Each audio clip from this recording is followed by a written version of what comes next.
So hello mga kamats, this is me again, Mateo RV. So yun mga kamats, andito tayo sa tabi ng ilog. Yan, ilog yan sa harap natin. So hindi tayo manghuhuli ng isda o what.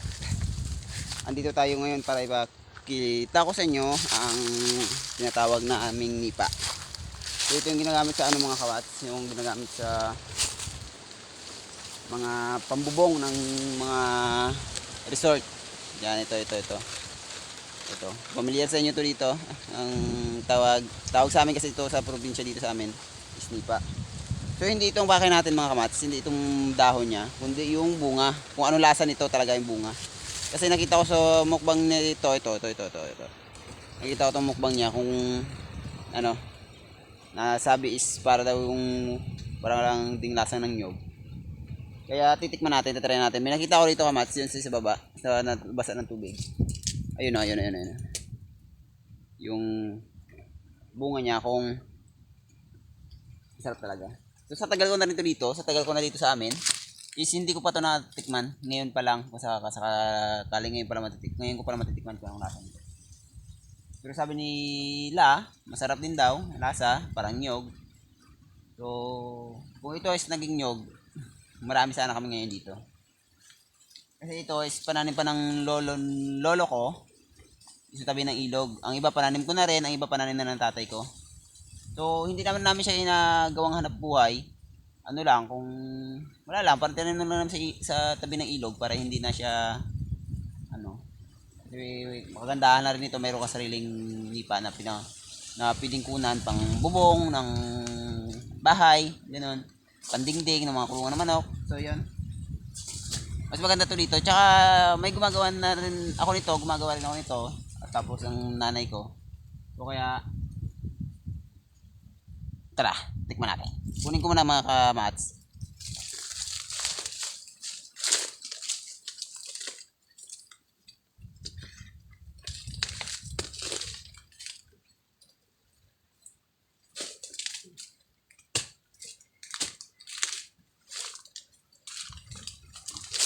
So, ito na! Nakuha ko na siya.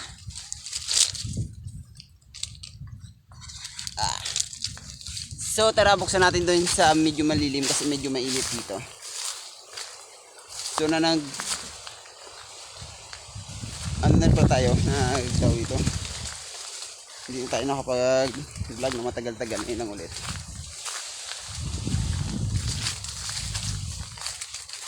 So sana masarap ang lasa nito kasi ngayon ko pa lang talaga titikman to. Sa tagal ko na rin dito sa amin. Sa tagal ko na rin wala pagkabata. Ito na palagi kong minsan nakikita dito sa amin yung nipa na to. Kaya sana masarap ang lasa. Magustuhan natin. Okay. So ito na mga kamats yung ating nakuha ang bunga ng nipa. So ayusin natin ang camera konti. Yan.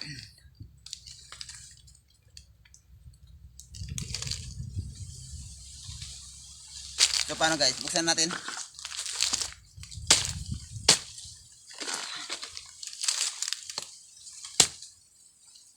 Parang buko lang ah.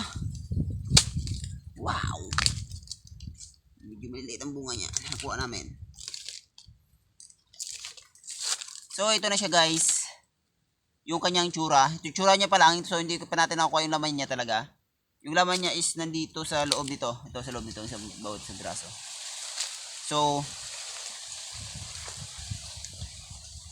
bago natin buksan to, don't forget to like, share, comment, and subscribe. So, paano maka-mats? So, buksan natin. Kung lasa.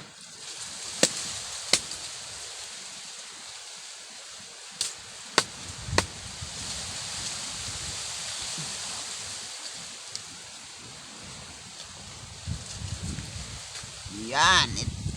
Ito, kanyang lasa. Para siyang, ano ba tawag? Ano ba nito? Kulay puti siya rin. Para lang rin siyang buko kung tingnan mo. Yan, ito siya, ito. Ding, ang bato. Ay, ito nga. Para siyang bato na. So ito natin tingnan yung lasa. Ding, ang bato. Siya guys, para din nga talaga siyang buko. So ngayon ko lang talaga nalaman to. Ganito pala to ang lasa, masarap din. Dati kasi dinadandaanan ko lang dito sa amin, marami talaga to dito.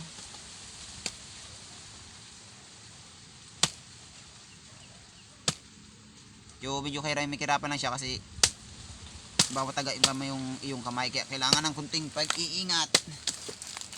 Aw. Maulog.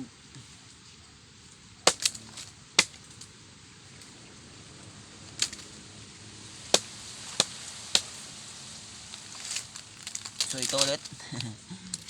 Ito ang kanyang itsura guys. Yan ang kanyang itsura. So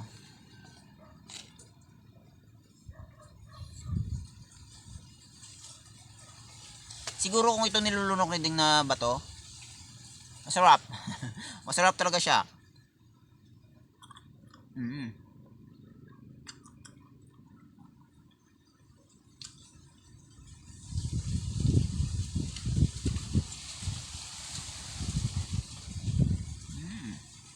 Masarap na guys.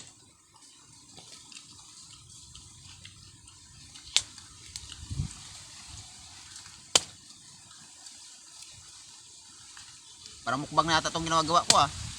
Dala mukbang na to ah.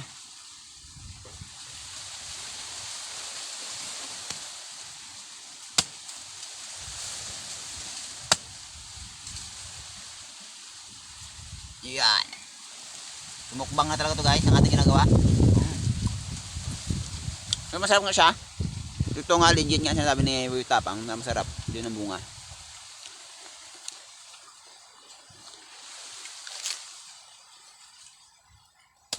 So paano mga guys, hanggang dito na lang ating video. Gusto ko na rin na pinakita ko lang talaga sa inyo at gusto ko rin talaga malaman kung anong lasa nito. So ngayon nalaman natin na masarap din. Kasi pwede na pala siya kapag kunwari nawalan ka ng baon o pumunta ka ng ilog dito sa ano.